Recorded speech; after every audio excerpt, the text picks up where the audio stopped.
instructors in the rack. Right now, with the rack being closed, you can find videos from me and other instructors on the OBC Rec Instagram and YouTube page. Today, we're going to do a short video.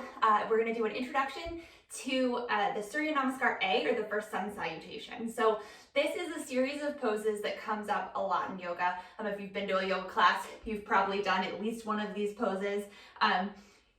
You see it a lot in like vinyasa or like flow style classes. So I thought today I could break it down, show you some modifications. So if you've never done yoga before, maybe this would be a good introduction, something to help you get to that first class. So here we go. The first pose is called mountain pose or Tadasana. You're gonna want to have some sort of exercise mat, yoga mat, maybe just a non-slip surface if you don't have something like that at home. And you're gonna stand up to the very top of your space. Feet, hips, distance apart. So I'm just gonna face you for a second, but you stay facing the top of your mat. So your feet are gonna start hips distance apart, and that's the bony structure of your hips. You can kind of feel your hip bones at the front of your body. So straight down from there. And then your feet should be parallel to each other, so not turned out or turned in, but you want your heel right behind about your second toe. From there, you're gonna root down through all four corners of your feet. So if your foot was a rectangle, all four corners would be pressing evenly down. So pressing down through your feet, then begin to lift up on your quadriceps, your large thigh muscles, so that your kneecaps lift up slightly. Hugging your outer hips in and lengthening your tailbone down towards the floor. So we want a neutral spine here, so not sticking our bum out or tucking it under, but standing up nice and tall. Your arms are just gonna float down by your side, making space across your collarbone. Your shoulder blades are neutral on your back, and then reach up through the crown of your head, chin parallel to the floor, standing up nice and tall. So from the side, you see that your ear is lined up with your shoulder, shoulders lined up right with your outer hip. So again, this is Tadasana, mountain pose. You're gonna exhale here and then inhale, moving into our second pose. Arms are gonna sweep out and up to Urdhva Hastasana. Again, you're gonna face the top of your mat. I'm just gonna turn so you can see me. But your arms are gonna be shoulder distance apart, palms facing in together, and your outer upper arms wrapping in. So keeping your lower body exactly the same muscle engagement, arms come up for Urdhva Hastasana. Now we want to make sure that your spine stays neutral, so don't bring your arms back so much that you're going to start doing a back bend or stick your bum out. Mine tend to stop right like at the edge of my peripheral vision. So again, Urdhva Hastasana. From here, inhale, exhale, forward fold, and you're going to hinge right from those hip points that we talked about. So your spine stays nice and long. Hands can come in front of you or maybe sweep down to the side, but you're gonna forward fold, bending your knees as much as you need to. Weight is gonna shift forward into the balls of your feet so you can fold. And then maybe your hands come to the shins, maybe to the floor, maybe they're up on their thighs. Wherever you can reach is perfectly fine. And bend your knees generously if you need to, so that you can keep length in your spine and your weight forward into the balls of your feet, so that we keep your outer hip right over top of your ankle. So this is forward fold Uttanasana. From here, you're going to inhale into Ardha Uttanasana. This is a lengthening of your spine. So you're going to bring your shoulder blades together on your back. Collarbone broadens here. Maybe your hands come up to your shins. Maybe they can stay on the floor. But you're going to reach out through the crown of your head and then back through your tailbone. So your spine is long. Ardha Uttanasana. Exhale, forward fold again into Uttanasana. Now from here, we're gonna step back into a plank position. So you might need to bend your knees really generously so you can plant your hands down to the floor, and then step your legs back one at a time. Maybe it's a couple steps, that's fine too, but you're in plank pose here. So again, this is almost like you were in Tadasana and fell over and caught yourself on your hands. So just coming down for a minute. Your hands are gonna be right on the floor underneath of your shoulders, and your wrist creases, so that little crease it makes when you bend your hands backwards, should be parallel or maybe just slightly turned out to the front of your mat, kind of like you were pointing straight forward towards the front of your mat with your index finger. So wrist right underneath shoulders, collarbones broad, shoulder blades come together slightly on your back. So you have a long line from the crown of your head back to your heels. From here, a modification would be to have your knees down to the floor. You may need to do that if that feels better in your body. If you're new to yoga or new to exercise, that might be the right choice for you, but listen to your body. Here, you're gonna hinge forward. Again, you can be on your knees so that your shoulders are over top of your fingertips, and then exhale, chaturanga. This first time, we're gonna do it all the way down to the floor. So chaturanga, lowering all the way down, nice long line. Your whole body comes down to the floor at the same time, and then curl your toes. We want our hands still shoulder distance apart, and your elbows are gonna be right over top of your wrist creases. So you might need to peek back and make sure they're there. You're gonna press down through the tops of your feet. Shoulder blades come together on your back. Make space across your collarbone. Tailbone lengthens down towards the back of your heels. Exhale here, and inhale, find a little back bend baby cobra. It's like you're pulling your sternum forward between your arms. Inhale here, and then exhale, forward, coming back down. One more time, inhale, baby cobra. So chest, head, shoulders lift, and exhale, lower down. So that one is the modification, sort of the first step. Your next option would be to come into upward facing dog. So same thing, pressing down through the tops of your feet, tailbone lengthening back, wrist right underneath of your shoulders. You're gonna exhale here and inhale, press into your hands, outer upper arms wrap in, and everything comes up off the floor except for your hands and the tops of your feet.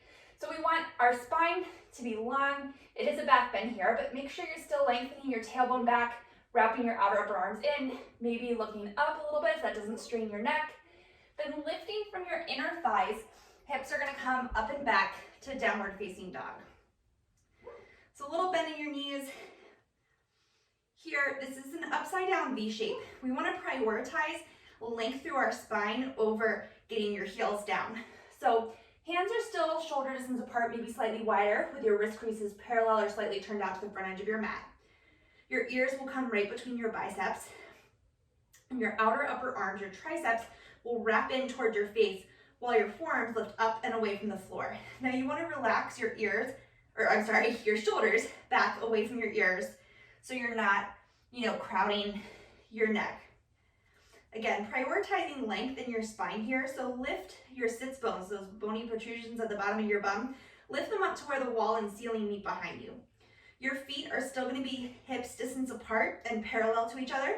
So heels lifted right over top of your second toe. And then again, little bend in your knees to prioritize length through your spine. Then as you, if you can maintain the length in your spine, then you can begin to straighten your legs and bring your heels closer to the floor. So here, you're gonna exhale, look up towards your hands, and then walk your feet forward to your hands, back into that Uttanasana forward fold. Again, maybe your hands are on the floor, maybe they're on your shins, whatever feels best in your body.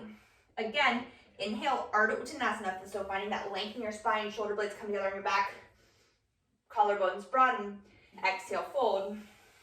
Inhale, arms sweep out and up, Urdhva Hastasana. And exhale, Tadasana Mountain Pose. So that was each pose sort of broken down. We're gonna go through it again. This first time, I'm gonna show sort of a modified version. We'll do it again. We're gonna do it a few more times, but this next one I'm gonna show just sort of like the basic modifications. So standing, feet hips distance apart, in Tadasana. Inhale, arms sweep out and up, Urdhva Hastasana. Exhale, forward fold from your hips, Uttanasana. Inhale, Ardha Uttanasana. And then exhale, step it back, plank pose. So your first option would be to put your knees down here, keeping your shoulders right above your wrist. Hinge forward slightly. Exhale, Chaturanga. Elbows stay right in by your waist, lower all the way down. Uncurl your toes. Inhale, Cobra. So this is just a little baby Cobra. Shoulders lift up, head lifts, but your low ribs are staying on the floor. Tailbone still lengthening down towards your heels. You're gonna press up through all fours. Tuck your toes under. Lift from your inner thighs, hips up and back. Downward dog. Then 3 breaths here.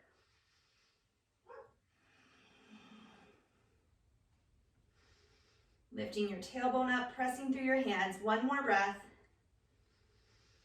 Bottom of your exhale, look towards your hands. Walk your feet forward so you're back in that forward fold, Uttanasana. Inhale, Ardha Uttanasana. Shoulder blades come together, collarbone broad, crown of your head reaches forward. Exhale, fold.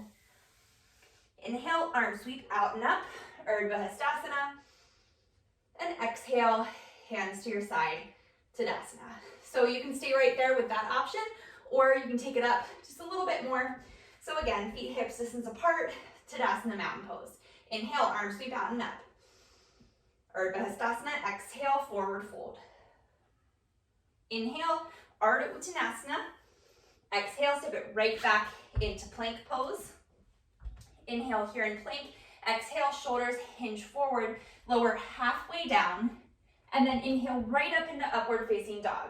Broadening your collarbone, shoulder blades come together, tailbone lengthens back, lifting from your inner thighs, hips up and back, down dog. 3 breaths here.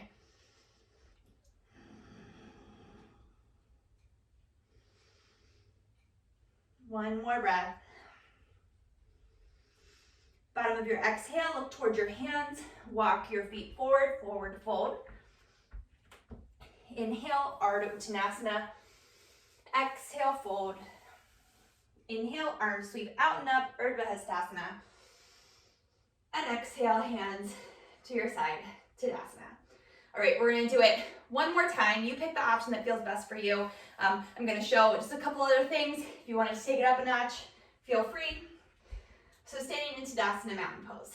Inhale, arms sweep out and up, Urdhva Hastasana. Exhale, forward fold. Inhale, Ardha Uttanasana. Exhale, you can float your feet back right into your chaturanga. Inhale, cobra or upward facing dog. Exhale, lift from your inner thighs, down dog, and pause. 3 breaths. Just reconnect to your breath here. Spine long, rooting down through your hands and your feet. 1 more breath. Bottom of your exhale, look toward your hands, walk, step, maybe float your feet up. Inhale, Ardha Uttanasana. Exhale, fold. Inhale, arms sweep out and up, Urdhva Hastasana. And exhale, back to Tadasana, mountain pose. All right, so that is it. That is Surya Namaskar A, or the first sun salutation. Again, it pops up in most yoga classes, or at least some variation, or some of those poses pop up in a lot of yoga classes. So I hope you enjoyed it. I hope you learned something. Have a good day. Thanks.